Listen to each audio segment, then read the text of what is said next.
E aí, galera, esse vídeo é um corte de um vídeo que está completinho lá no canal do André Mício Queiroz. Se você quiser mais informação, vai lá no canal do André Mício lá, que tá tudo bonitinho lá. As informações estão na descrição desse vídeo. Agora vamos pro vídeo e até a próxima.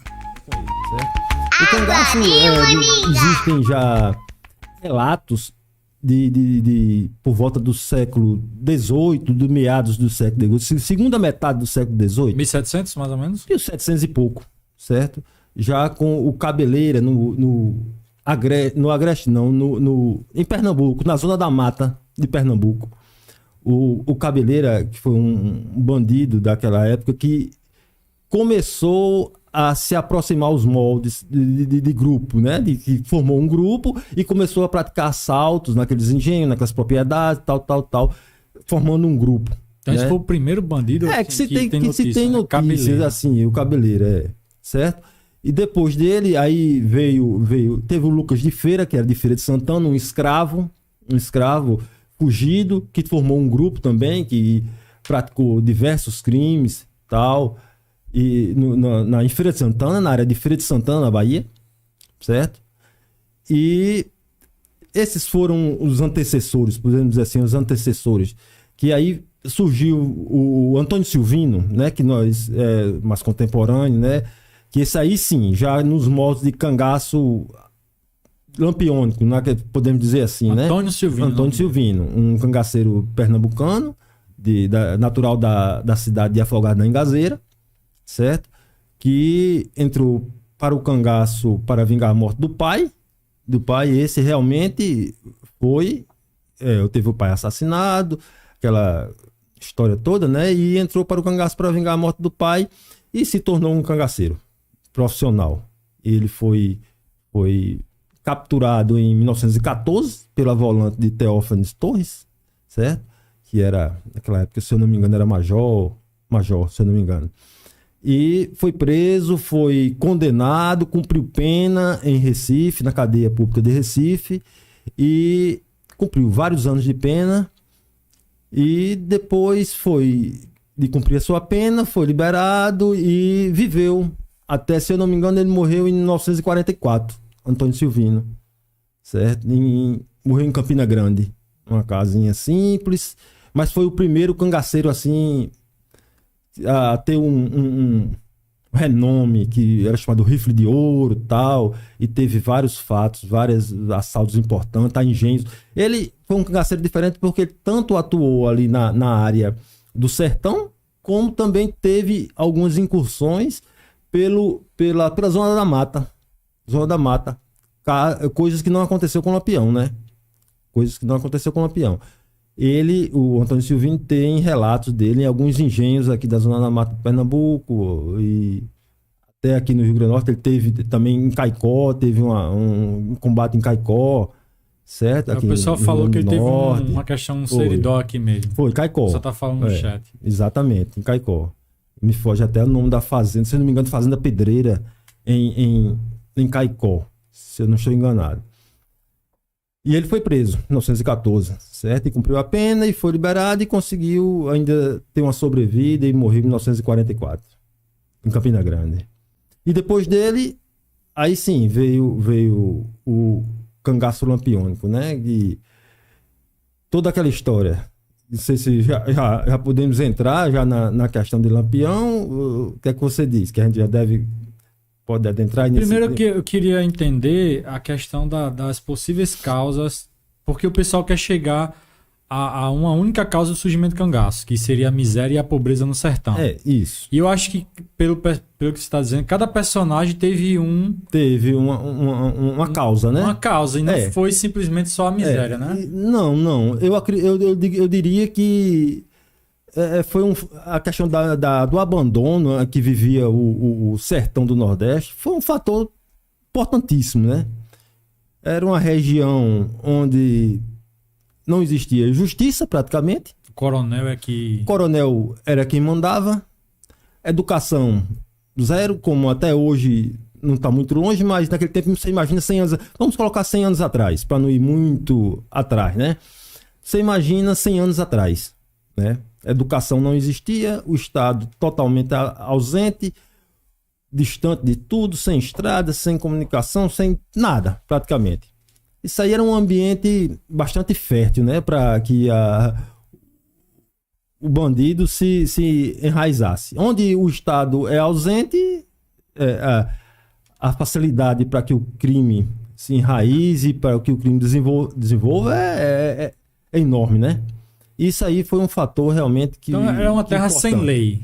De certa forma, sim. Ou com, digamos assim, com pouca lei. Com pouca lei. Pouca né? lei. E lei para alguns e para outros não, né? Porque nós temos inúmeros casos no relato do cangaço de pessoas que foram levadas realmente a entrar no cangaço por absoluta falta de justiça. De justiça mesmo. Certo? E por um motivo desse, entrou na vida bandida e ou morreu nessa vida ou matou muita gente em decorrência de uma falta de justiça. Que se tivesse havido justiça, talvez não tivesse havido o caso. O próprio Lampião, a gente pode citar isso aí. O próprio Lampião. Do início da questão dele com o vizinho, com o José Saturnino.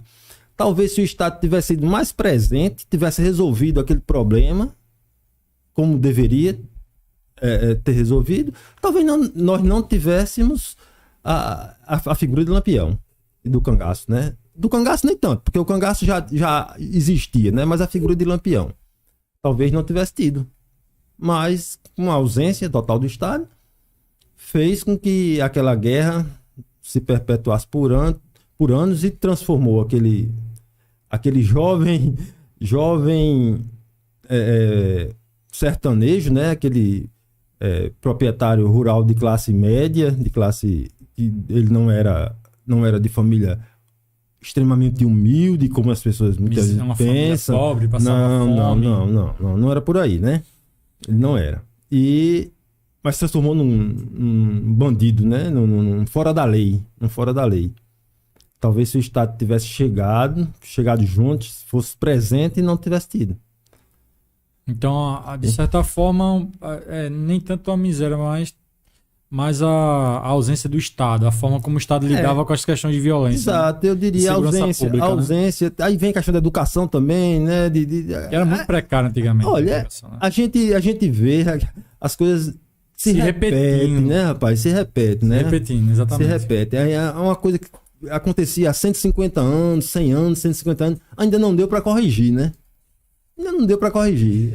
Os erros são praticamente os mesmos. Justiça difícil, não tão ausente como era naquela época, mas difícil, né? Para o povão, né? Difícil. Educação difícil.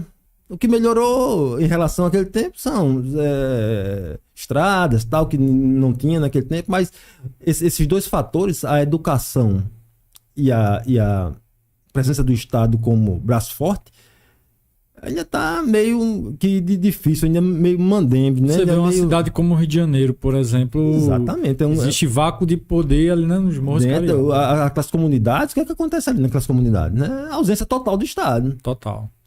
Ausência total. Qual é o resultado? Criminalidade, fora da lei, milícias, tráfico e tudo que a gente sabe, né? E é engraçado que é o paralelo que a gente vai entrar aqui também, que eu gostaria de perguntar a você, mas a gente vai levar mais para frente, mas já introduzindo, que os traficantes elegem algumas pessoas, né? Ali indiretamente, né? Isso. No Rio de Janeiro, tal, pelo menos participa com dinheiro para a campanha política, né? É isso que a gente tá vendo, né? E o Lampião também tinha relações com o poder, com pessoas poderosas, né? Quem vai entrar. Mas antes de a gente entrar em outros assuntos aqui, só ler o chat aqui. Davi Lima, da Rádio Quilombola. Prazer estar aqui. Ele pergunta aqui, Heróis, Alexandre pesquisa acerca dos coutos de Antônio Silvino no Seridó, região. Eu já fui lá perguntando na hora que você estava falando aqui, né? A respeito de quê? Antônio Silvino, né? Que você tinha falado que São João do Sabugi, Serra Negra do Norte. Antônio Silvino tem um histórico no Seridó do RN, né? No Seridó. Eu sei bem dessa passagem em Caicó. Inclusive, eu tenho um livro, certo? Que retrata esse entreveiro que ele teve em Caicó. Se eu não estou enganado, uma fazenda chamada Fazenda Pedreira. se eu não estou enganado. Eu tenho esse livro. Agora, eu não lembro, não recordo assim de outro fato dele em outra cidade aqui do Rio Grande do Norte. Até porque eu me dediquei mais à questão do cangaço lampiônico. Li alguma coisa de Antônio Silvino, mas me dediquei mais à leitura do cangaço lampiônico. Até porque a literatura a respeito de Lampião é vasta, né? Não tem comparação com nenhum outro, né? Não tem nem como comparar. Porque as pessoas que participaram, conviveram com ele, ficaram muito tempo a recente viva já, então deu para produzir muito material, né? Também. E Antônio Silvino ficou muito para trás, né? Assim, no tempo assim, ficou muito distante, né? Vácuo, porque ele foi preso em 14, né? 1914. Aí ficou muito distante, né? É como esses outros cangaceiros que eu citei logo do início. O Cabeleira até um livro, se eu não me engano, de Franklin Távora, e uma coisa ou outra. As informações são muito poucas, né? A respeito devido ao tempo, né? Muito tempo passado. Lampião é uma coisa bem mais recente, né? Bem mais recente, e por ele se transformar no mito que se transformou, tem muita coisa escrita, gravada, inclusive em vídeo, inclusive as imagens dele, né, que foi gravada em 1936, é uma coisa fantástica, né, as imagens dele ao vivo, tanto vídeo como fotos, como em vídeo, né, que a gente pode falar aí mais pra frente aí, se você quiser, a respeito dessa passagem, né? Como é que foi feito, por quem foi feito e tal.